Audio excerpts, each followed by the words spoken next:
Good morning. Come on, good morning.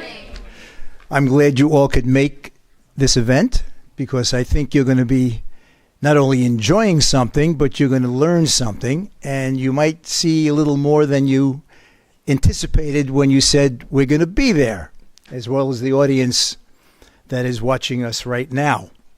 I just want to quickly introduce some people. Some are a little late getting here. Jody Barber.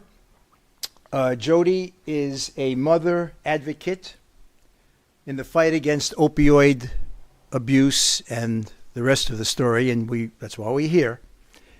We have Tiffany Davis. Tiffany is from Quay Entertainment.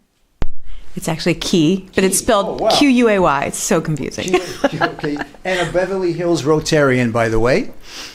Colby, he's our main event here. He's our main director. Colby Gillardian, student executive director of KBEV and a Beverly Hills Rotarian. Did a lot of work. Thank you. And who did I leave out? No, I have a center of attraction. There she is. Okay, yes. We have actually one of my patients, Riza, right? Got it right? Eliza. I get it wrong all the time. Okay, that's okay.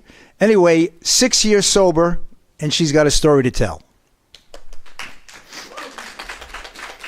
So without any further ado, let's get into this discussion. I'm going to speak quickly because I want to really devote a lot of time to Jody, and to Eliza. So here we go. This all came out of several years ago. There was a letter that was sent to Dr. Ferguson, who was the president of the American Association of Oral Surgeons in Chicago. Chicago. And the letter was written or came from the government that said that physicians and dentists, oral surgeons, were responsible for a lot of the opioid issues in this country because we were just giving too many prescriptions to too many kids. So what happened was I carried back this idea to our board. I was on the California Association of Oral and Maxillofacial Surgery board up in Sacramento, and I carried it back and I said, let's do something about it. And the board voted in the idea of doing something, and they put together a PowerPoint. Steve Krantzman, Pam Congdon, which is Pam sitting over here. She could be sitting up front, but that's okay. She's our executive director of the California Association of Oral Surgeons.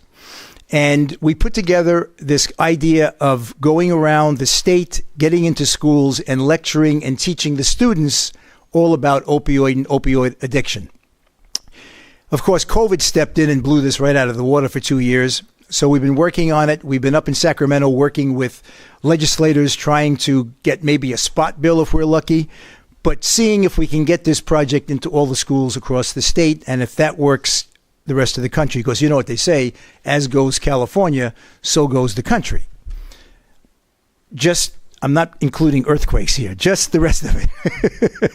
Anyway, so I don't want to belabor the point. I want to get right into this. There it is, saving, right. Because numbers are important, we teach you math. Because literature is important, excuse me, we teach you reading. And because science is important, we teach you biology and chemistry. Because you are important, we teach you to avoid opioids. Why am I giving you this talk today? I'm an oral and maxillofacial surgeon. I'm a specialist in the surgery of the mouth, jaws, and face, and I'm highly trained in post-surgical management of pain. Also understand the risks of opioid misuse and abuse.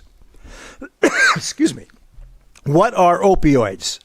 Medications that relieve pain, derived from the opium poppy or synthesized in a laboratory, made legally or illegally. Opioids work by binding to brain opioid receptors. Opioids block pain in the brain and at the site of injury, not at the site of the injury. Because of this, opioids can create a sense of euphoria. If taken over a period of time, opioids can require larger doses to work, and this makes opioids extremely habit-forming and ultimately addictive. So what we're talking about here is the opioids work on the brain to block pain, and the other drugs we will talk to you about don't. They work at the site of the injury, they reduce inflammation, and that reduces the signaling that goes up the nerves to the brain, and we catch it before we even have to do anything with the brain. So, opioid and heroin addiction is an epidemic. Now, some of the information I'm going to give you is a couple of years old. We end with some new figures recently, but you have to understand that these figures lag behind. They lag behind because it takes that much time to get them put together, and then they get it out to the public.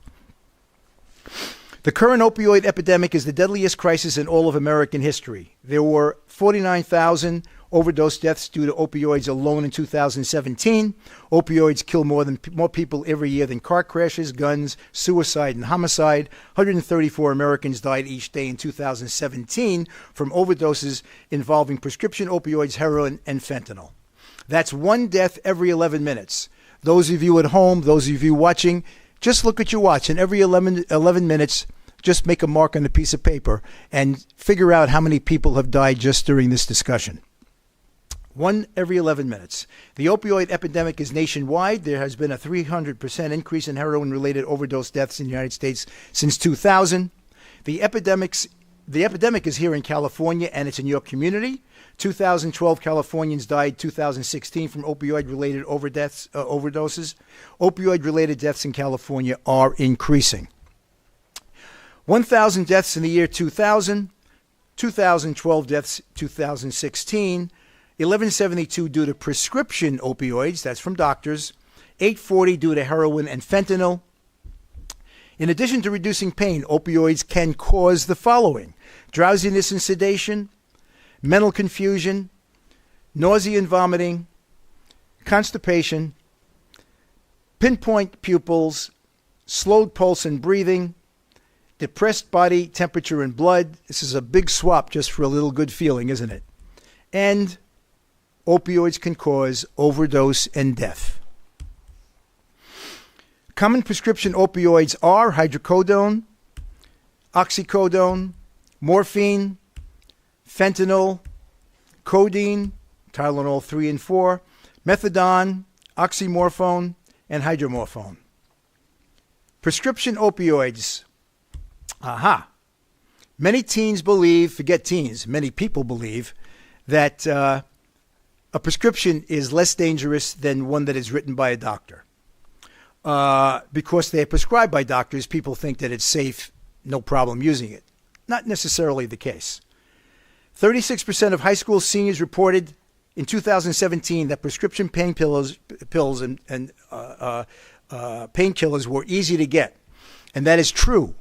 You can just speak to students. We've been around giving this lecture to other schools, and I can tell you that students in the room will tell you how easy it is to get drugs on campus. Signs of opioid misuse and abuse: physical signs, drowsiness, poor coordination, itching, pupil size small. When you're intoxicated, the pupils get larger with withdrawal, confusion and nausea, vomiting, shaking, sweating, passing out. Drugs are great, aren't they? Just remember, this is all the side effects of just a few minutes of feeling, so to speak, good. Signs of opioid misuse and abuse: behavioral signs. This is what your friends will spot, your parents will spot it.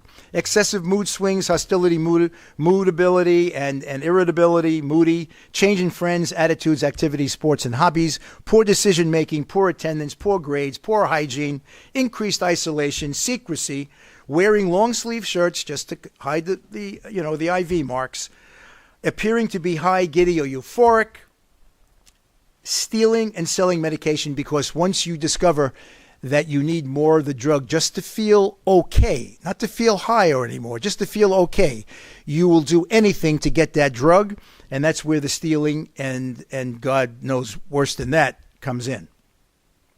But you'll hear more about that. What happens when the pills run out? Aha, you start seeking other alternatives. Heroin has become the drug of choice in many who are addicted to opioids. It is an illegal opioid used without medical supervision to get high.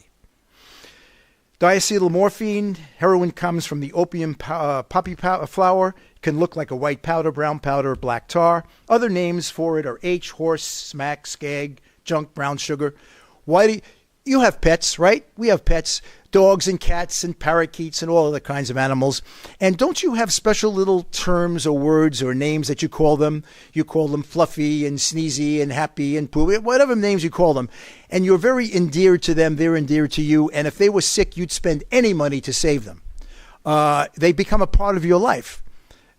Just ask anybody with a pet. They look at that pet even more importantly than they might look at people around them. That's what happens with drugs. Drugs take over your life the same way. That's why you have these fancy words, brown sugar, junk, horse, smack, because that drug becomes part of you just like your pet does. And because you would do anything to take care of your pet, you'll do anything to take care of yourself, which is to constantly keep getting more of these opioids just to make you feel better. Made by criminals, no quality control for illegal use. What is heroin? Diacetylmorphine. How does it make you feel? Instant rush of good feelings and happiness, followed by slow dreamlike euphoria, followed by feeling miserable. Disoriented, sleepy, and unable to focus on important matters. How is it used? You could inject it, you can snort it, and you can smoke it. However, no matter how you take it, it changes your brain quickly. Heroin is extremely addictive. You quickly build a tolerance for the drug and need more each time just to feel and get the same results. You begin to need it just to feel normal. It makes you sick when you try to quit. Heroin facts. Heroin is stronger, cheaper, and easier to get than prescription pills. It is more dangerous than prescription pills. You never know what it really cut with, what's mixed with it, and possibly fentanyl. And fentanyl is the big bugaboo right now. You can't imagine how little you need to end your life. Heroin overdose often leads to death. Fentanyl is a synthetic opioid. Fentanyl is especially dangerous and is often added to heroin and pills that look like real prescription drugs. Coming out of China are these pill presses that make that pill look like it came right out of a very high-end pharmaceutical company. It's 30 to 50 times more deadly than heroin. The equivalent amount to a few grains of table salt, just a little table salt, can be lethal. And we all know that because you read the news, don't we? Risk of heroin abuse slows your vital signs, pulse rate, breathing, blood pressure, loss of consciousness, passing out, nausea and vomiting when combined with loss of consciousness, collapsed veins, track marks on your arms, infection of the heart lining valves and permanent heart damage, skin infections and abscesses, cellulitis, high risk of contracting HIV and AIDS, hepatitis B, hepatitis C, lung disease, pneumonia, tuberculosis, miscarriage, and the famous overdose and deaths. Now we're getting into brain chemistry because all of this is about brain chemistry.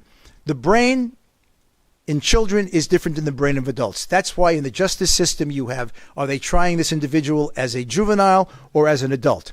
Because what happens is the brain chemistry in a child has issues with it, and meaning that they take chances. And it's, if you give like Ritalin or an amphetamine to a child who has attention deficit or they're hyperactive, it actually works opposite. It quiets them down. You give that same drug to an adult, you get the amphetamine effect. It hypes them up. Why? Because the chemistry in the brain is different. Brain development and maturation occurs well into our early 20s. So at 24, you're considered to have, quote unquote, an adult brain. Okay, brain development in teens. Areas of the brain to develop in early teen years involve the frontal lobe up here, okay? Risk-taking, sensation-seeking, and adrenaline rush. These are the areas that children will, it's not their fault, this is chemistry. They will tend to do crazy things. Somebody says, oh, here, take this little pill. It's great. You'll enjoy it. Everybody's doing it. It's great. And you'll take it. You won't do it when you're 40 years old or 30 years old, generally speaking, because you think of the consequences, because your brain chemistry has changed. So that's what happens. So again, the justice system sees it that way. Brain development in later years, areas of the brain development in later years involve regulation of emotions. Your emotions don't override your intellectual side. Impulse control, you don't do things immediately because you think this is great. You consider the consequences. Just like DUIs, you consider the consequences. And regulation of emotions, impulse control, considering the consequences, judgment, decision making. Brain development in teens. What does it mean? Based on recent scientific evidence, the teen brain makes you more susceptible to opioid addiction than an older brain. So you're more apt to become addicted. It's not your fault that you are more susceptible. It's chemistry. It is important to reduce your exposure to opioids. What can we do as doctors? Well, limit the prescription opioids that we write for patients only to those who need them. Prescribe only quantity of pills the patient needs for a couple of days. You don't over-prescribe these things. Most patients take necessary opioids for about 2 days, especially in oral surgery. That's it.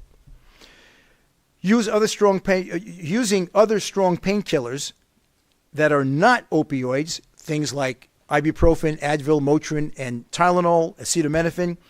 These nonsteroidals, category of them are nonsteroidals. They are painkillers, and boy, do they work. I could tell you after 52 years of practice, that's all I give my patients, and we do a lot of surgery that causes pain. You give them 400 milligrams of ibuprofen, which is Advil or Motrin, and a Tylenol of 500 milligrams, and let me tell you something. They work. They work. And, we have one of our finest of Beverly Hills here. Jeffrey Newman. Okay. Let me just quickly, Jeffrey Newman is a Beverly Hills police sergeant. He's the recipient of Beverly Hills Life-Saving Medal. He said he would be here this morning, and damn it, he's here. There he is. Okay. So again, you don't need opioids to take care of pain. I could promise you that. I might write 2 prescriptions for opioids a year in my office. And I'm not exaggerating that. You don't need them. These nonsteroidals, with or without acetaminophen, can give effective relief and moderate pain with no addictive potential. Do you think vaping, marijuana, alcohol, prescription pills can lead to other drugs? 9 out of 10 people who met the criteria, the medical criteria for addiction, started smoking, drinking, or using other drugs before they turned 18. 75% of young people who use heroin report misusing and abusing prescription painkillers before starting heroin. The number of high school students reporting heroin and fentanyl use has doubled in the past 10 years. No one ever thinks it will happen to them.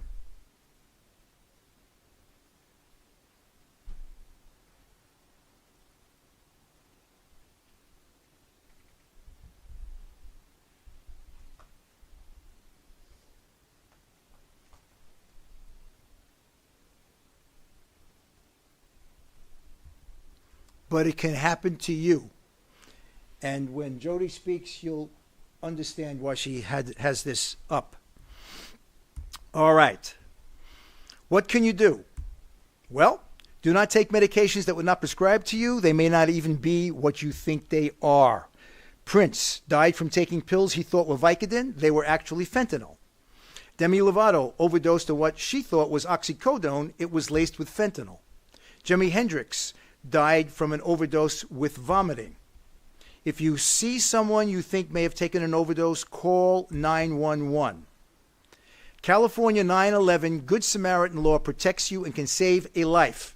You call 911 without fear of arrest if someone is having a drug or alcohol overdose. That means if you're with a bunch of people and you're doing things you shouldn't be doing, but somebody is on the verge of perhaps dying and you call 911, that's covered under the Good Samaritan law, and you will not be prosecuted if you do that. And that's important to understand. The following are signs of an overdose. Call 911 if the patient is unconscious, passed out, or a friend of yours cannot be woken up. If he's not breathing very slowly, making gurgling sounds, lips are blue, grayish in color. Why should you care about 9/11 Good Samaritan law? The law empowers you to save a person's life. The law encourages anyone to call 911 when you see or experience a drug or alcohol overdose. Substance Abuse and Mental Health Services, SAMHSA, It's a national helpline. Now, you can write this down. Those of you at home, you can write this down. You can keep it in your cell phone. You call this number. For those with a possible opioid use disorder, the helpline is free and confidential, 24 hours, 365 a year. Informational service, English and Spanish, for individuals and family members facing mental and/or substance abuse disorders, provides referrals to local treatment facilities, support groups, and community-based organizations. We keep missing the mark. The epidemic continues to get only worse. Since California Association of Oral and Maxillofacial Surgeons created this presentation in the early 2019, if you remember, I told you COVID interfered with us, the epidemic has only worsened. Although the number of opioid prescriptions written by doctors each year has dropped dramatically, and that is true, the number of overdose deaths continue to rise. Let's look at some statistics comparing 2018 to 21. Opioid overdose and deaths. California opioid-related overdose deaths rose from 2012 to 2,400 per year. That is an increase of 119%. Nationwide opioid-related deaths rose from 49,068 to 65,616 per year. That is an increase of 133%. April 2019 to April 2020 saw the largest increase in suicides and overdoses attributed to isolation brought on by COVID-19 lockdowns.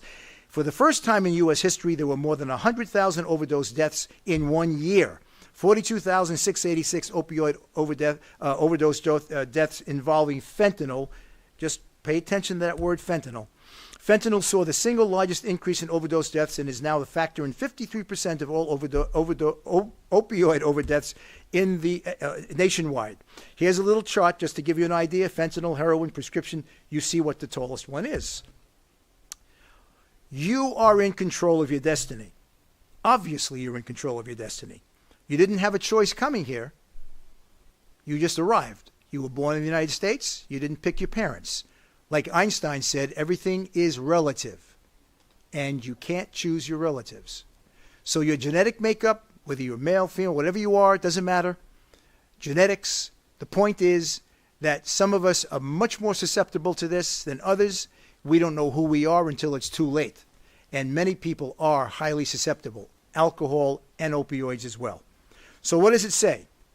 Take opioids, you're looking at drug addiction, life of misery, overdose and death. That's wrong. Make the right choice for life. Dreams fulfilled, family and friends.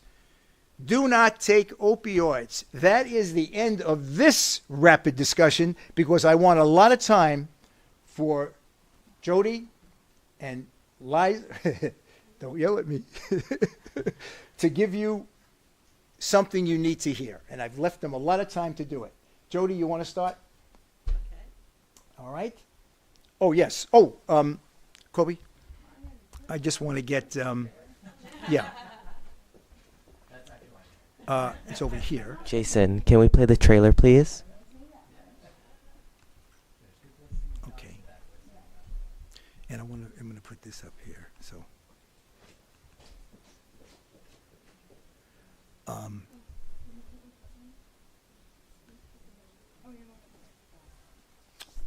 I have your family up there. Became a junkie at 14. Ended up overdosing multiple times. I eventually lost my condo. My wife divorced me. I've overdosed 9 times. Honestly, I feel I should be dead. Couldn't stop, and it got to the point where I wanted to die. It used me until I was nothing. My freedom was taken from me because I chose to do what I thought was going to bring me freedom. It uses you. You don't use it. It was a miserable existence. Aaron, did you want to stop using drugs? When the time came that you wanted to stop using drugs, could you? One for yes, 2 for no. A lot of my friends started dying from the Oxycontin and then from shooting the heroin. Heartbreaking phone calls letting me know that one of my best friends died from an overdose. I lost 6 friends. 5 really close friends. I lost my best friend. He died in my hands. Out of 15 friends back home, probably 5 of them are dead. To me, the biggest thing I lost was myself. You don't think it's going to happen to you? It will happen to you. My entire life has changed because of the choice I made. We were 16.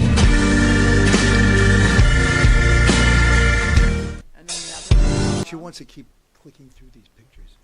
Click the down arrow. Down arrow. Down arrow.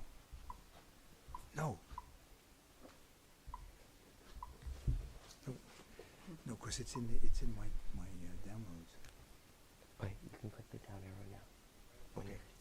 Whenever you want, just click the down arrow. Okay, this one? Yep. Okay. Okay.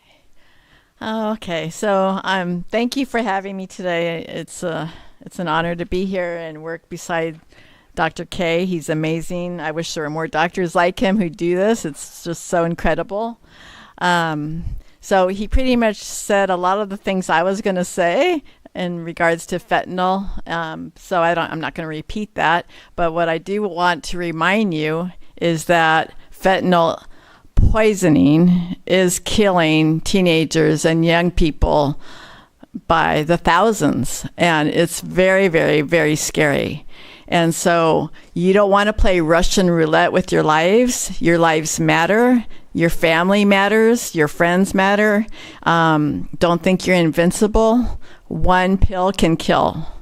One pill is killing 14-year-old kids that aren't addicted, that are experimenting and going online or buying from a friend or from somebody they don't know, a Xanax or an Adderall that's laced with fentanyl, and one pill is killing them. So this is very, very dangerous what's going on. And so it's about the choices that you make, and that's what's important.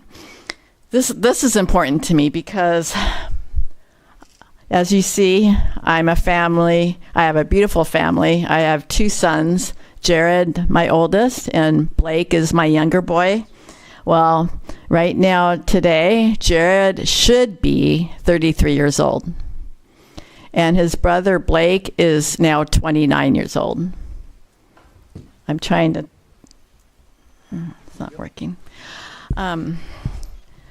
So 14 years ago, on January 8th, 2010, I lost my 19-year-old son, Jared. Can you do the others as well? I'm sorry. To a prescription drug overdose. This is his brother, who was advocating along with me at a rally that I had. Overprescribing killed my brother. This is something to look at. I don't know how many of you have siblings, but this is permanent. This is sad. This is devastating. This is a tragedy that his brother didn't deserve.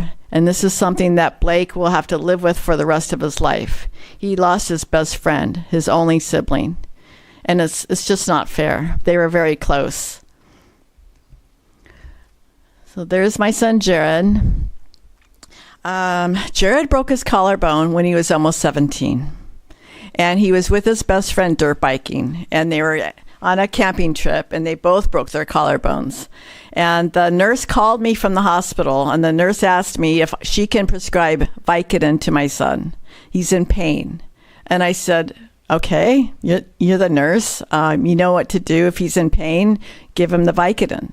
So Jared took the Vicodin. Little did I know that he continued taking Vicodin, that he was addicted to the Vicodin. Who was he getting it from? He wasn't getting it from a doctor himself. He was only 17. But his 18-year-old friends happened to be seeing a doctor. They were injured from a football injury, and they were addicted to opioids. So they were coming out of this doctor's office with 150 Vicodin in a bottle. They were addicted to Vicodin. You build up this tolerance, and now they find out this doctor can prescribe something stronger that's popular back in the day called Oxycontin. So now Jared and his friends are misusing Oxycontin. They're crushing it. They're smoking it or snorting it. So they're misusing these pills. They were also taking Xanax at the time. They were trying Adderall from friends. They were using other pills as well. So Jared's now addicted to Oxycontin. Well, the manufacturers made it so you can't do that anymore. You can't remove that outer coating and misuse it. And then they discovered this dirty doctor was also prescribing another pill that's 100 times stronger than Oxycontin called Opana or oxymorphone. This opioid is so strong, it's for terminal stage cancer. It's used for end of life. And what they did was cut it up into quarters and shared. And they didn't die. And they felt like they can rule the world. And they felt great at the beginning. But now these teenagers, these 18-year-olds that are seniors in high school, that are supposed to be going to the prom, that are going, supposed to be going to football games, they're not, all their interests went down the tube. All they thought about was their drugs. How are they going to get their fix? That's all they woke up thinking about. It's so sad, because if they don't have that fix anymore, they're going to go through something called a withdrawal. And you feel like you're going to die. Withdrawals aren't fun. If you don't have those opioids in your system, you're going to feel like you're going to die. So now they're wondering how they're going to get their fix, how they're going to get their pills. Some of them weren't able to see these doctors any longer. But this one doctor in particular was still prescribing. She prescribed 27,000 pills over a 3-year period. These boys were 18 years, these girls were 18 years of age, going into her office, coming out in less than 5 minutes with deadly combinations. When I say deadly combinations, I'm talking about opioids, benzodiazepines at once. If you mix benzos and opioids, that could be deadly. If you mix benzos like a Xanax with alcohol, that's deadly. If you mix Adderall with alcohol, that can be deadly. So Adderall is being widely abused. They crush that as well and snort it.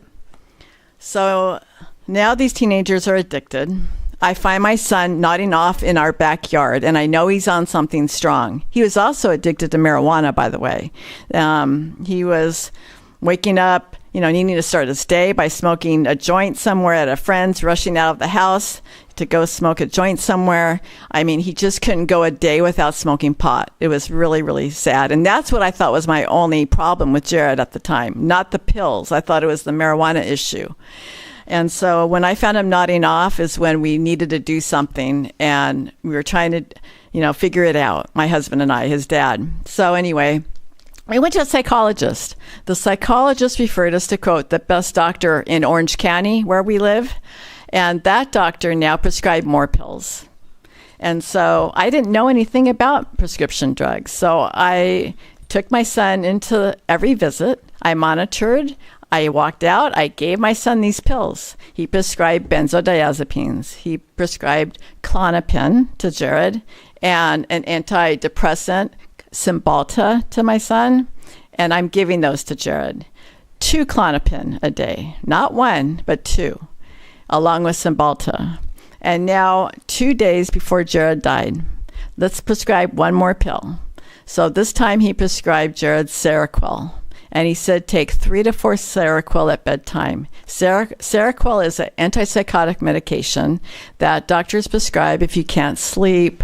Rather than saying go to the gym and work out, or do something more physical, to help you sleep, let's give you Seroquel. So he handed Jared handful sample boxes of this pill, Seroquel. And I was in the waiting room this time. Well, Jared kept 1 box. So on January 8th at 3 a.m, his 2 friends left him on the couch at 12:30. They tried to wake him and they couldn't, and they thought he was sleeping. They had crushed a quarter of Opana that night. Jared had kept 1 sample box of Seroquel. The script said take 3 to 4 at bedtime. So Jared had 3 Seroquel in his system. He had a quarter of Opana in his system. He had 2 Klonopin and Cymbalta. So 6 of those pills were from the doctor, and then the Opana. 3 a.m, my husband wakes up, walks downstairs, calls me downstairs, and Jared is sitting up on the couch, barely breathing. Jared was in a drug-induced coma. His dad did CPR, and I called 911.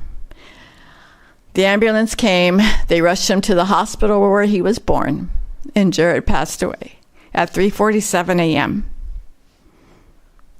We then went back home and woke up his brother, who was 15, and told him the news. So after Jared died, 2 weeks later, another friend of his dies in the bathroom with a needle in his arm, because those opioids from the doctor, well, that is heroin in a pill form. But it was expensive. So a lot of these teenagers turned to the heroin that was much cheaper on the streets and were dying. They were dying in stores. I couldn't believe it. I live in South Orange County. We come from, a beautiful community, but these kids are dying in store bathrooms, in their own bathrooms, in their car. It's just so tragic. So I put up this poster, and this is my son, Jared, and these are his close friends since middle school who died along with my son. And all these kids are from South Orange County, as young as 15 years old. So Nolan, 15 years old. Nolan passed away 2 blocks from home. He was with some older friends. He had a lot of prescriptions in his system, and he was overdosing, and he died on a neighbor's porch. Well, this little box here is called Narcan, naloxone. And this should be in every home, in every car, in every school. This saves lives. It's a nasal spray that you inject into the nostril if you witness somebody overdosing, and it's a miracle. They wake up. Not all the time. Fentanyl is so much stronger today that sometimes several doses of Narcan can't wake you. I mean, the combinations of pills may not wake you. But Narcan does save many, many lives. And like I said, it should be available everywhere. I can get it for free.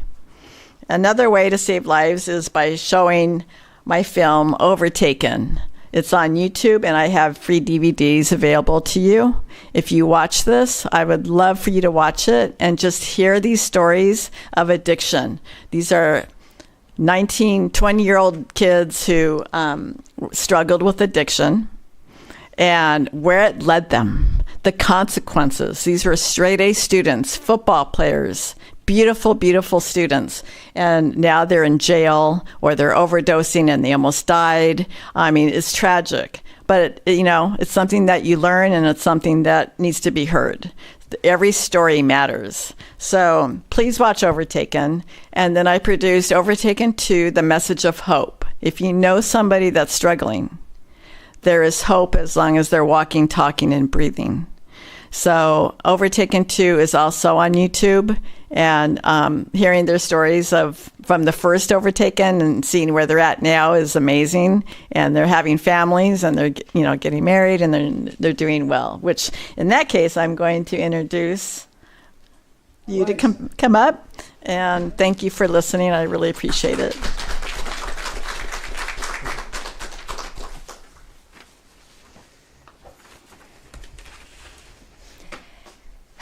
Thank you, Dr. K. Thank you, Jody. Thank you, Beverly Hills High School, for having me. Just about 10 years ago, I was sitting where you guys were sitting. And I'm here today for one reason, because I am in recovery from drugs and alcohol. I have not had a drug or had a drink in 6 years, since June 2nd of 2017. I spent 5 years of my main teens abusing drugs and alcohol, partying. I did a lot of stupid stuff. I embarrassed my friends. I embarrassed my family. I missed out on really big events. For example, my sister's engagement party, my grandmother's birthday party. My sister's engagement party, my mom had to stay up with me all night because I was laying on my back and I kept vomiting, and she didn't want me to choke. So she stayed up with me all night to make sure I was going to be okay. But deep down, I was miserable. I was broken. Once I started using the drugs, I had no friends, I had no family. So I just kept abusing, and I kept using to cover up my pain and my shame. I chose drugs over my family, and I chose the cool kids at the time over my good friends. Any 10th graders here? Okay.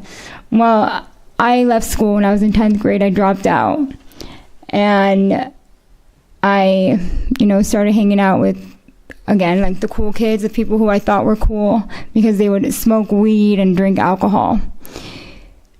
Especially in California, marijuana and alcohol, it's so legalized that it seems to be okay. You know, everyone, it's legal, so why can't you do it? Drinking is legal, why can't you do it? So that's how I started, you know, drinking, smoking weed, and then you meet one person. Hey, want to try this? Sure. Hey, want to try this? Sure. Before I knew it, I couldn't go without it. And like Dr. K said about the withdrawal, my first time withdrawing from actually opiates, I told my friend they needed to take me to the hospital because something's really wrong with me and I've never felt that way. And he said, 1 second, and brought me some more drugs. And that was the first time I felt withdrawal.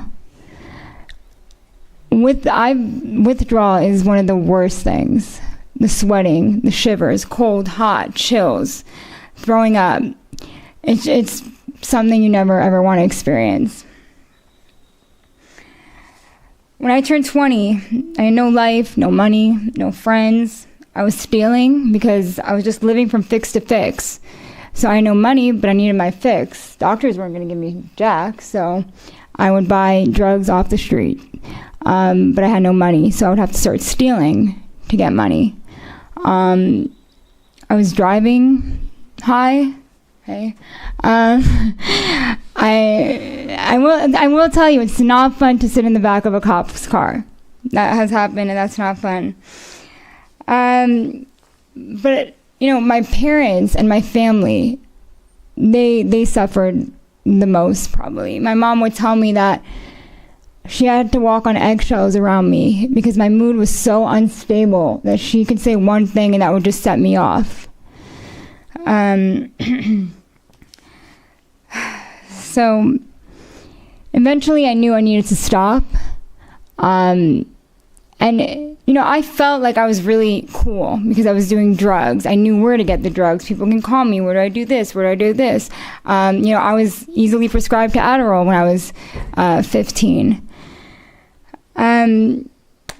After I did 102 days in an inpatient rehab, and those were the most alive days I have felt in my life. I remember feeling so uncomfortable in rehab once that I went to my therapist and I told her, I don't know what I'm feeling. I'm uncomfortable. She's like, you're happy. And I was like, no, I'm not. I'm like, what? And she's like, you're happy. And I was so uncomfortable with the pure feeling of happiness because it was so new to me.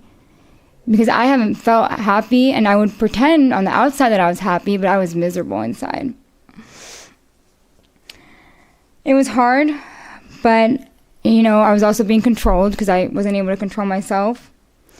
Another 15 months of sober living, sharing rooms with strangers. I wasn't alone, but I would feel alone sometimes. Throughout this whole process, it was very, uncomfortable and scary. I get out of treatment having nothing, and I finally need to start adulting and getting my life together. And that was scary for me because I didn't know how to live life. I haven't lived life to the best or to the full potential it could be because I was too busy looking for my next fix. I'm definitely blessed that I'm from the lucky ones. Like we heard Jody say, I'm 27 years old and I've lost way too many friends that I can't even count. It's really, really scary. What came from the transformation of me getting clean is something I can't even fully put into words. I've been so much more than all I cared about was the material things and how I looked and all that stuff and money, and none of that's important because I was so unhealthy. My mom would tell me she would stay up every single night waiting for the cops to call. And her first good night's sleep was the first night I was in rehab because she knew I was safe. I've been able to make some beautiful relationships. I can hold down a job, which I was never able to do. I can show up on time and do my best. If I had a job, I wasn't showing up on time. I was calling out because I was constantly sick. Most people would wake up, have coffee. I woke up and drank. And I'm not gonna lie to you, there were times where I had a lot of fun. I went to all the festivals, the EDC and all the Insomniac festivals, and I was clubbing and I was doing all the fun stuff, and I had some times where it was so much fun. But my life was at risk the whole entire time, and how much fun could it be if I ended up in rehab? You know, it starts off fun because it's new and exciting. Smoking a little weed, getting wasted. Yeah, popping Xanax. You know, I would pop some Xanax, drink some alcohol, do some blow, wake up the next morning, not know what happened the night before, and I was like, great, love it. But it was horrible. It never stopped. You know, I would wake up and I'd say, I'm not going to use today, I'm not going to drink. But then I would get sick and my body would fiend it, so I'd have to go. These are all things like having a job and making good relationships. These are all things I was incapable of doing before getting sober. For some of you, this might seem easy, but I'm speaking to the ones that don't fit in. Some people have unresolved trauma and resentments that hasn't been dealt with. Turning to drugs is a short-term solution of relieving the pain, which is followed by years of misery and potentially death. That's why I would use, because I was masking some trauma and some pain that I had. And then I just couldn't stop. Like Dr. K said, opioids are so addictive. Once you start them, and I felt the euphoric and all the, helpful parts of it, but the withdrawal is probably one of the worst experiences I've had. It's tough. So yeah, 6 years later, getting my life together, but recovery is still ongoing. I carry with me some experiences that I'm not proud of. And like I said, I'm blessed. But, it's, like I said, drinking and smoking is so, socially acceptable, but I can't now have a glass of wine. I just got a tooth pulled by, shout out Dr. K. I was in excruciating pain, okay? What did you tell me? Absolutely no pain meds. And I tried to get some. Not absolutely. You had your Advil and Tylenol. Okay. I didn't want to say this, but Advil and Tylenol and ibuprofen helped. They really did. And Motrin. They really helped. And I'm grateful Dr. K didn't give me any drugs, doesn't give any drugs, because it is so addicting. I had one friend who had back surgery. He was sober for 5 years, had back surgery. He got pain meds. He got addicted. He checked himself into rehab and didn't wake up the first morning he was there. And this is so scary. And misery loves company. I remember the first time I did heroin, my friend who introduced me to it made it sound like it was just smoking weed. He's like, no, it's nothing. It's just heroin. And I'm like, heroin? And he made it sound like it wasn't a bad thing. So I did it. And your Dr. K was so right with it was 90 degrees in the summer and I'm wearing long sleeves to hide my track marks. Well, I'm super, super blessed to be here. And I guess if I can leave you with anything, it would be a question. Are you willing to make decisions to stay away from drugs and alcohol today so you can chase your dreams and live this thing called life? Am I willing to wait to see what God has in store for me? Because the other results are jails, institutions, and deaths. I pray that you guys answer that question honestly by yourselves without getting it in the way I did. Thank you all for listening.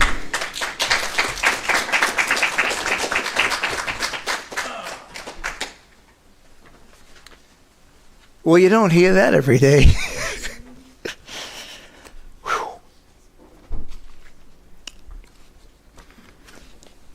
You didn't tell me you were so good at this. She was just nervous about saying anything. Okay, I just want to make a brief statement. We want to get some questions. We have time. Right, Kobe? Great. Drug addiction has no borders, no race, no color, no economic constraints. Excuse me. No country and no ethnicity. That's why we are here today. The world is at war with opioids. Since there is no control over the continuous infusion of these drugs across borders, the only chance we have is through education. We must educate our students as well as adults so they understand the fire they are playing with. Who in their right mind would give a loaded gun to a 4-year-old to play with? And yet, that is exactly what is occurring with opioids in America and the world. So here we are. Forget about government, forget about the powers to be, the people who are supposed to be the people who are looking out for us. Whether they can or can't, whatever, it doesn't matter. The drugs will not stop coming in. It's got to be done through education and, excuse me, we hope, the California Association of Oral Surgeons, we do more than you think. We are an organization that has to do with oral surgery, but also we have a very active legislative side. We have a lobbyist, and we do run up to Sacramento and meet with our legislators periodically. And we're going to be doing it in a few weeks or something. Yeah, we're going to do it again. And we go and we try to pitch this to them. We try to make them understand. And I think it's getting through to some extent. And now that COVID's over, they were talking maybe, or at least my organization was talking, not my organization, our organization was talking about maybe getting a spot bill. Because if this presentation were in all the high schools across the state, and the part of graduation would be that you had to watch this, on Zoom or closed circuit every year, and you can't just ignore it. You have to, they can time you. You have to watch it. You would see it 4, 5, 6 times until you leave the school. I think the impact would be pretty good. And of course, listening to firsthand stories about what it's really like from people who have lived it, there's no substitute for that. And that's why I wanted to leave as much time as I could for our 2 speakers. Now, how about let's opening this up to some questions, and I hope you have some. Come up here and speak into the mic, because it's hard for them to hear what you're saying. And who wants to go first? You must have some questions. Usually takes the first one. Right. Did they really shake you up good?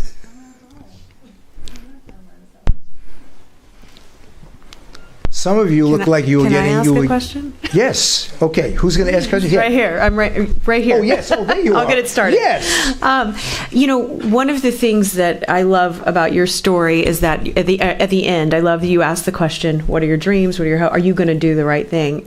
It's a statement and a question. But I work in entertainment, and mostly concerts and live music, and I work around huge artists you all know.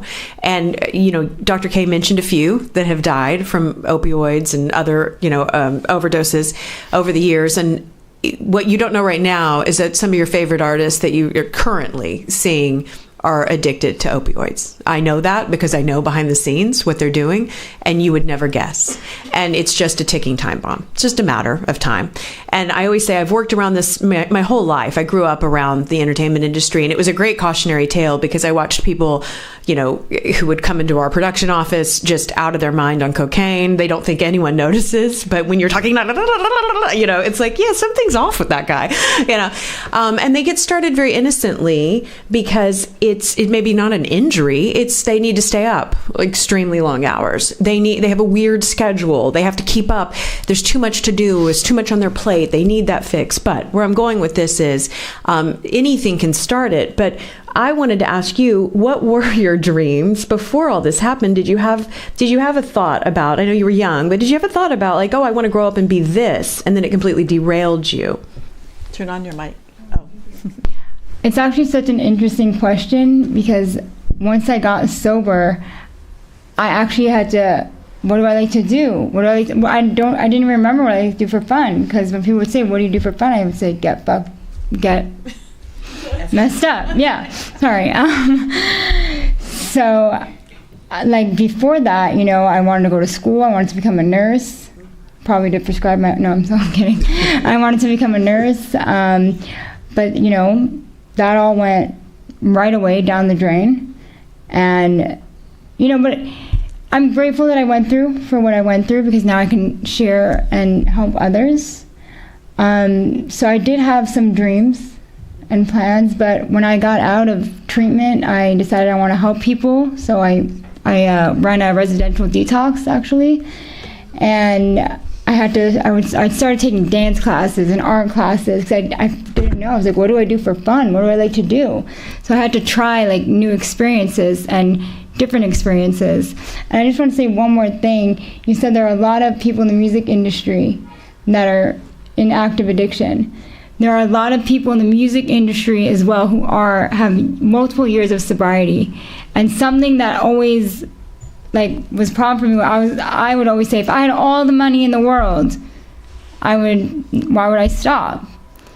But these musicians, they got a lot of money, they got the fame, they got everything they want, and they got multiple years of recovery. And it's beautiful. That's true. Thank you. Right here in Beverly Hills in the Triangle area, we have lost at least, I think, 5 docs from drugs. These are practicing doctors. Just think of all the years of schooling, college, medical school, specialty. 15, 16, 18 years before they even get into an office to actually practice, all down the drain because they're involved with drugs. Anesthesiologists, unfortunately, have a higher level of addiction because they have easy access to these drugs. So, a little for you and a little for me. I'm not saying all anesthesiologists do this, but certain areas of medicine are prone to it because of access. I know of one of my oral surgery colleagues, young, actually very good surgeon, lost his life from overdose. Plastic surgeon in my building, overdose. Another plastic surgeon across the street from me back in the late 70s, early 80s, overdose. Another doctor who was an anesthesiologist, overdose. We can go on and on and on. It's crazy because there's no such thing as borders, profession, money. Like I said in the opening remarks, it's just there. You cannot ignore it. And again, if we can get the legislature to get on top of this and understand what they need to do, hopefully we can get some bill put through. This can wind up in the schools across the state. And from there, we can pick it up nationally, go across the country. Like I said, we have our national organization, and they would be more than happy, I'm sure, to jump on the bandwagon if this thing developed traction. So those in the audience who are watching this, we certainly would like to hear from you if you think you have avenues of getting this thing exposed on a bigger level. We're all ready to hear it. There's going to be a link. Is that right, Colby? There's going to be a link so you can get it on demand. And that doesn't negate the fact that I'm going to ask for more questions. Yes, come on up here. And you're next.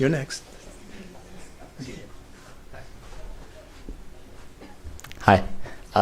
So if let's just say I'm doing drugs and I'm not going to, but let's just say don't. Okay, all right, you sure? All right. And I really don't think I'm addicted. No, I can handle it. I'm not addicted. Is there any way any of you would recommend I can test myself to see if I am? Yeah. I said the exact same thing. My dad would tell me, you need to get help. And I was like, I'm not an addict. I'm not an alcoholic. And I didn't start off as an addict or alcoholic. I didn't. But I became an addict and alcoholic. I'm a walking miracle today. I truly am. That's what I told her every day in my office. It's a miracle you're alive. Yeah. So what drugs are you taking? all of them. But that's a great question. So how would he, what can you do, honestly, to kind of test yourself? And is it a day off, like you were saying earlier, and you can't do it? Yeah, but that doesn't mean you're not an addict. You know, just because you take one day off of drugs, it doesn't mean. Can I say something? Of course, Dr. K. Saw you. If you're at the level of asking that question, you need to talk to someone. And by the way, this is LA. There are literally AA meetings on every other block. Nobody judges. It's completely free. And you just sit in the room, you walk, you don't need to say a word, you could just sit there and you just listen to other people's experiences. And if you sit at a meeting and you are able to resonate with one or more people, you probably have a problem. But don't start it, don't even risk it. Thank you. I don't do drugs.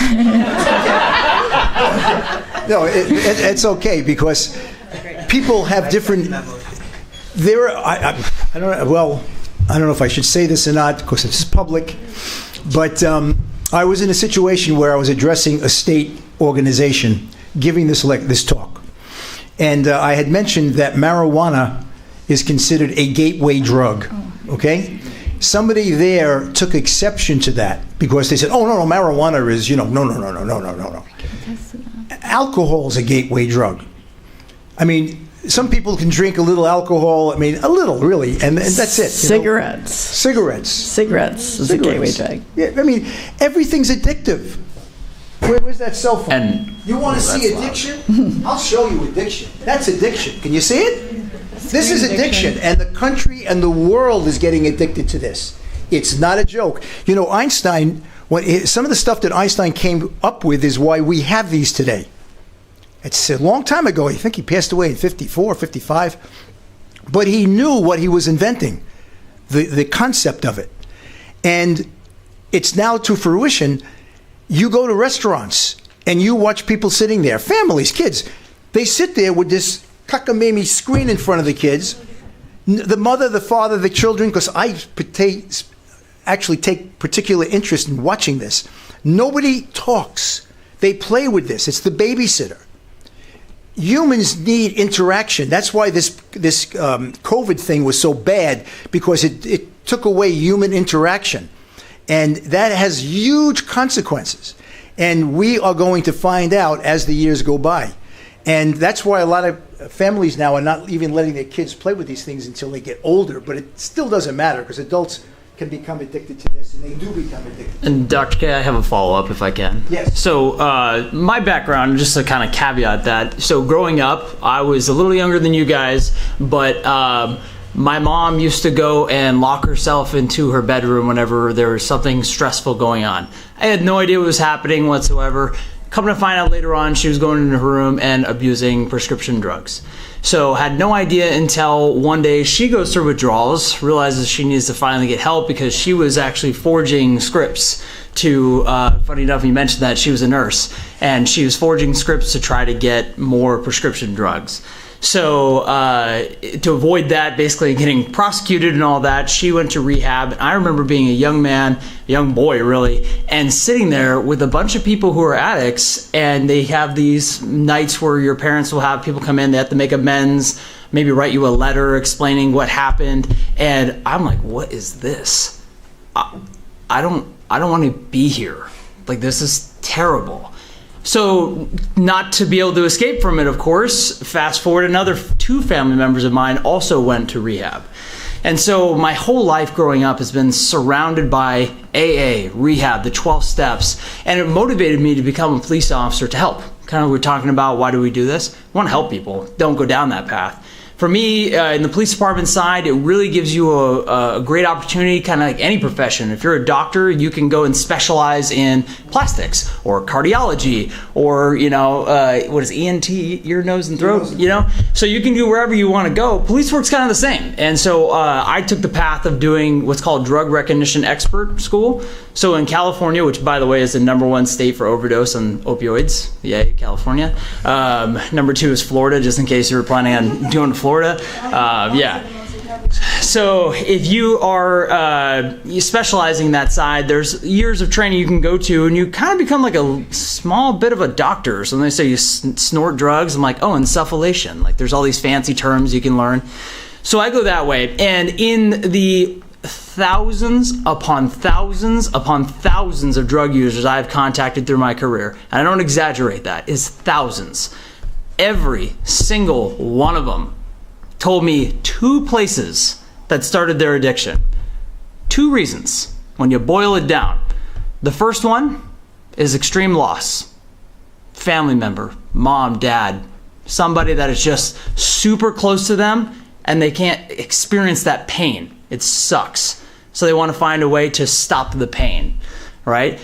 Ironically enough, and this is going to surprise you guys, the vast majority of you are not going to meet your true love in life in high school. I know, it's going to be sad. I'm sorry. You're not going to find them. You know, the odds of that occurring are extremely, extremely low. You think about how different you were when you were 14 to 18, or how about when you started middle school to the end of middle school. You're like, wow, yeah, I was into like Pokemon cards, and now I'm into this, right? You're going to change, and what are the odds that someone you meet right now is also going to make those same dramatic changes throughout your young adult life? It's very rare, folks. So if you lose a girlfriend, boyfriend in high school, it's okay.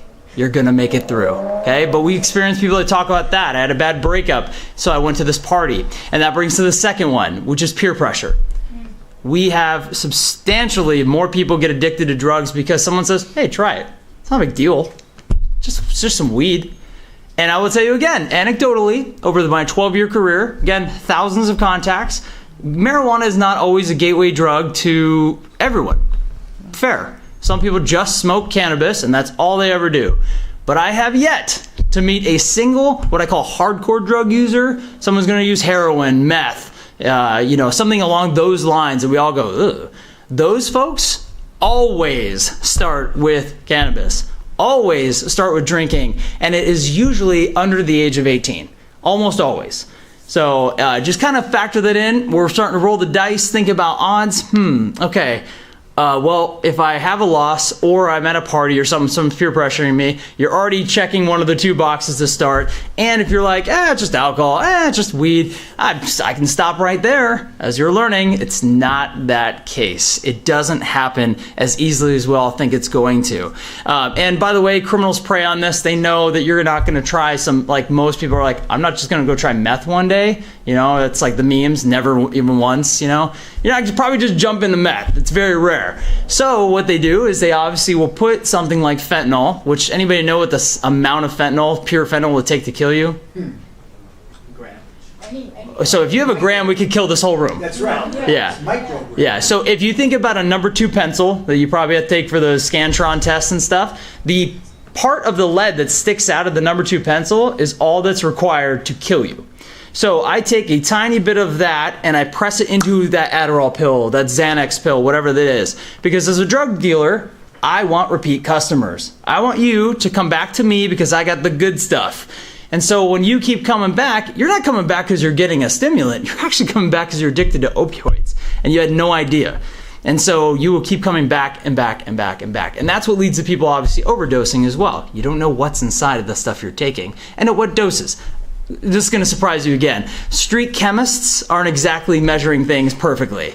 So while they're high, they're sometimes a little, whatever. Just, that's a problem. So we do have an issue there. And by the way, we talked about Good Samaritan laws. That is absolutely true. I've gone to scene for numerous things where someone called the police department and said, hey, I think my friend's having an overdose or whatever. Sure, we're not going to just keep the drugs on the table, keep going after we're gone. We're going to seize the drugs, obviously, but no one goes to jail.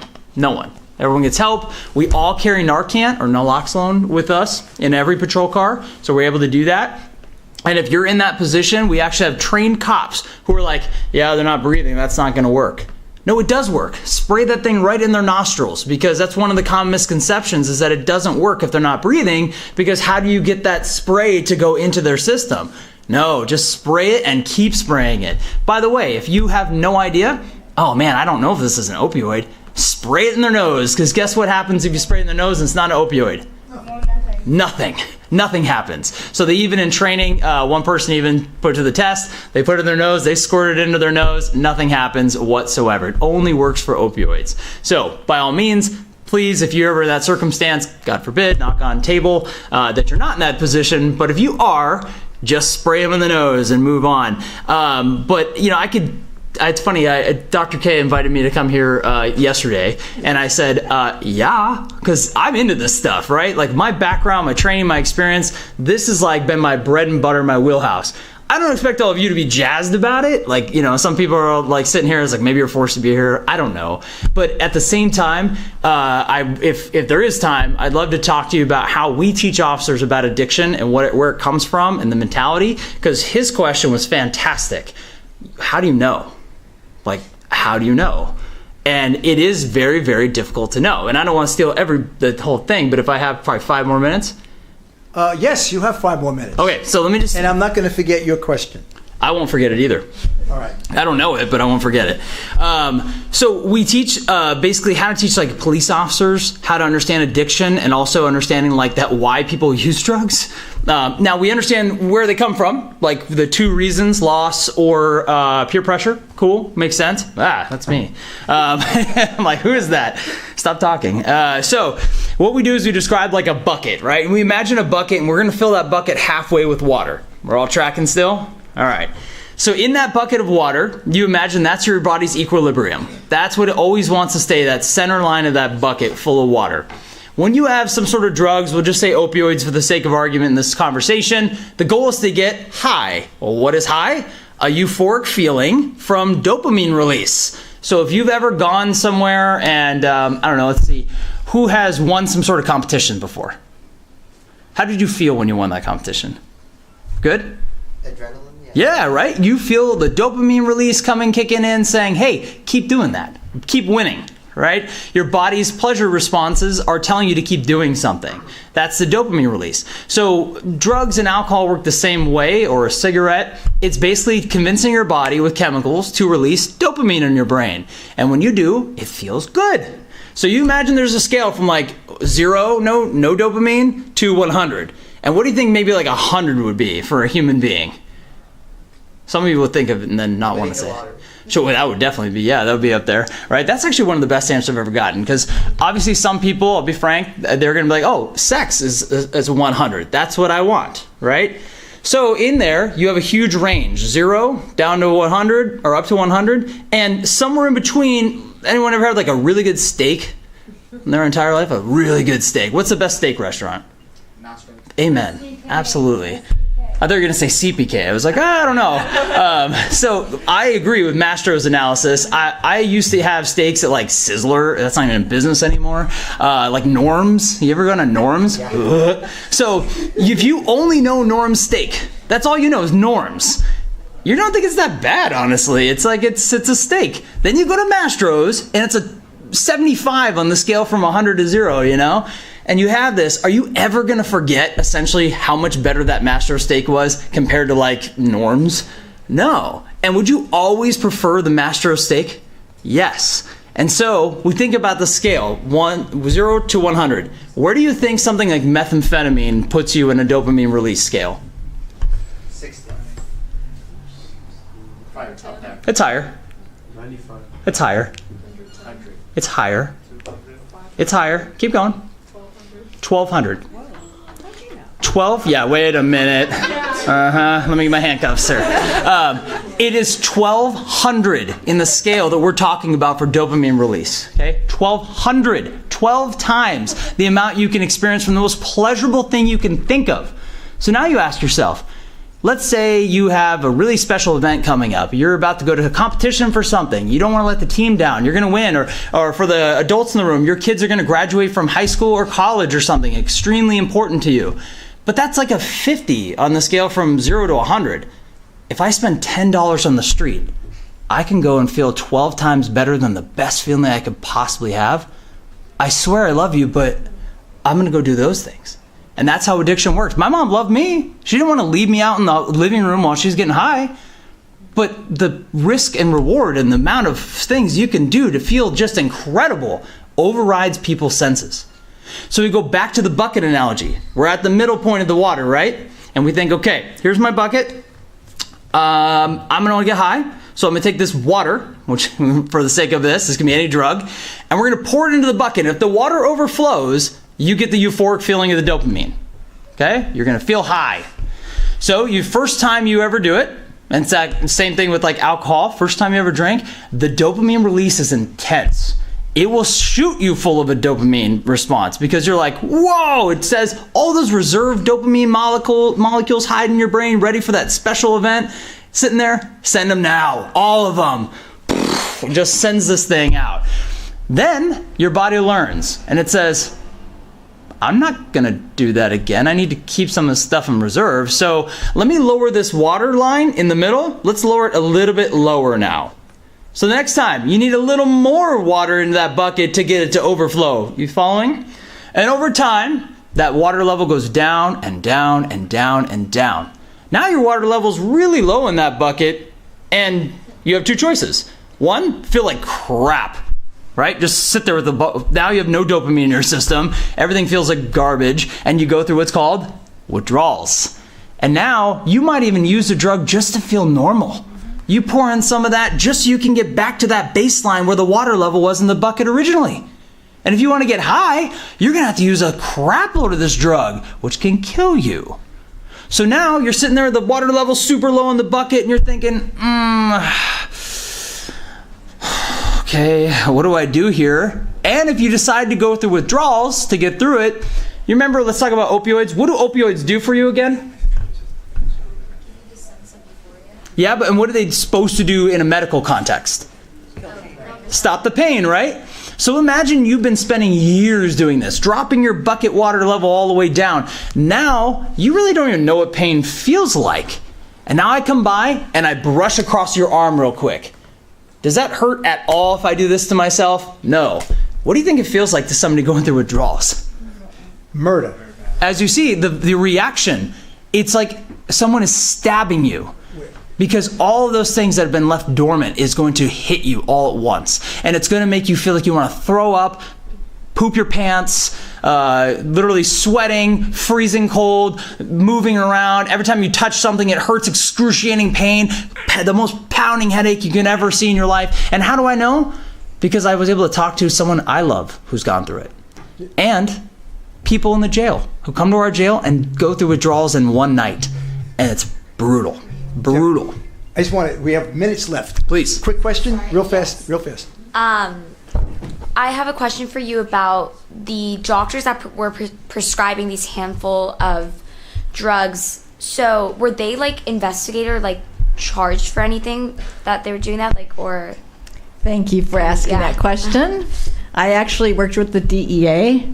Yep. When this was happening in Orange County, I was hearing about the prescriptions being overprescribed by Dr. Lisa Singh. She was 45 miles from my home, and mothers and fathers and people were sharing with me, their addiction, and that those patients came from her office. And so I actually was working with the DEA, and she was under investigation for 2 years, but then she was found guilty. There were several other parents that came on board, and there were criminal cases against her, and she is in jail 30 years to life on 3 counts of second-degree murder and 21 more counts. So, yes.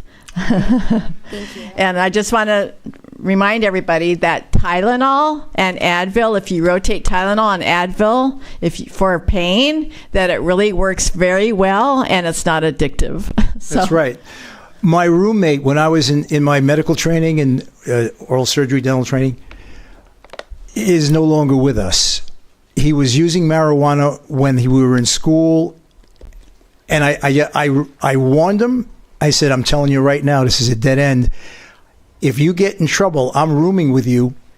They'll assume that I'm involved with you in what you're doing with this drug. I said, we cannot tolerate this. And I told him, I said, you get crazy, because he would end my life from a medical standpoint because he wants to continue something that was totally illegal. He was caught in school, left back a year. They allowed him to graduate. He was a good doctor, by the way. What did he do? He continued his habits, flew off his motorcycle, wound up paralyzed from his nipples down, practiced dentistry sitting in a chair for the next 40 years. His wife divorced him. And I went to visit him 35 years later. I felt really funny about it because I don't know if I should see him or not because I happened to be in the state he was in. And when I walked in, he looked at me and I looked at him. And you know what went through his mind? That's the guy that kept telling me I'm going to wind up like this. And at the age of 50 or so, you know, when you're in a wheelchair for all those years, sometimes it's very common to throw a clot and that kills you. And that's what happened to him. So this really is real stuff. What you've heard here today, I'm telling you, you couldn't pay for it. What Beverly Hills High School and the faculty and the people that allowed us to do this, it's amazing. And we'll see the results we get when people watch this. So anyway, and especially, I mean, if I had known you had this in your, I mean, I would have asked you weeks ago. I just, went up and said, oh, he'd probably like to go there. And that's when I walked up to you last night and said, come on down to this thing. It's ironic that you said that. I said, well, that's funny you mentioned that because I teach all the cops. So, yeah. Well, you guys can go on the streets as cops. Yeah, that's right. So we're gonna take advantage of your abilities. Yes, go ahead, real quick. Yes, real quick. What the Sergeant Newman said, I actually, when I was 15, I did lose a family member, so I would excuse my addiction because, well, I would play the victim, but there wasn't, all my siblings lost the same person and they didn't use, because that was like my excuse. And I just want to say, you can have fun with no drugs and alcohol. Yep. I swear. Yeah. And that was a big fear of mine. And you make more of a difference, by the way, than the police or the stories we're up here talking about. You guys can stop the person that goes to the loss. You know them. They're right next to you in class, and you literally can actually be there for them to prevent this stuff from happening way more than any cop could or any previous story could. So if you didn't take anything away from this, just watch out for your friends. Literally, take care of each other. Don't let them fall under peer pressure and stop them from making bad decisions from you. You guys are super strong. Jody and I were down in Huntington Beach when, after this lecture was heard, one of the students in the room knew of a pusher who had been selling drugs for 2 years and was afraid to say anything. And then she saw this thing. And I didn't know this until everybody broke up and they left. And his teacher came to me and said to me, because of this lecture, she just told me who it was, and we're going to take care of that. Because she needed the reinforcement to know that it was going to be confidential and you can't get in trouble. And I remember it distinctly when you and I were there. Mm-hmm. She has a question. Yes. Loud. Okay. So I know that you went through a tremendous loss with your son. So how did you cope with that? How did she cope with the tremendous loss of her son? What did she ask? How did you cope with the tremendous loss of your son? Thank you for asking that question. The day that Jared died, his brother held a vigil in the corner. And Jared's friends came and signed posters. And on that poster was a bee, a honeybee. And that bee was there all day long, and Blake thought that was unusual. And the next morning, we walked over to the posters to pick them up, and the bee was still there. And then it flew away. See my bee coat? Bees have been tremendous signs from above. From God and from Jared, I know that my son's okay. And after Jared passed away, and his friends, who I also loved, I knew that my mission was clear, that I needed to spread the message right away, because all these deaths were preventable. And that's why I do this, is because it was preventable. And my son Blake, he could have easily turned to drugs and alcohol when this happened to him. I mean, it's a worst nightmare for a sibling.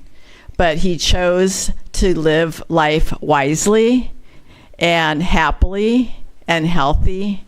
And he's a realtor now, and he's a tennis coach, and he's doing great. So it's all about the choices that you make. He chose not to go that direction. Jared taught him something. He's never going to touch a drug. Never. So, and he has fun. Can I just add one thing, too, that I've witnessed? Oh, by the way, sorry. I didn't mean to stop them from clapping. It's amazing. Good for your other son. That's very inspiring. I just wanted to mention one thing that I've witnessed again with people. I don't do drugs, obviously, but because I've witnessed it, and that maybe for other reasons I don't do them. But I've witnessed it with so many people who have so much to lose, what professionally, wealth, fame, whatever it may be. And the common misconception, I think, across all of it is that you're functional. Oh, I'm a functional alcoholic. I'm a functional drug user, because they're still doing what they get on that stage. They give you a great performance. They're functioning. They're functioning until they're not. And that's what I always say. You're functional until you're not functional. And then one day you're either dead because you overdosed, or your life falls apart all of a sudden. You can't figure it out. Your spouse leaves you, all those things. So that's a misconception, that as you enter your professional lives, you're not going to be functional. Okay, that's just a misconception. Good point.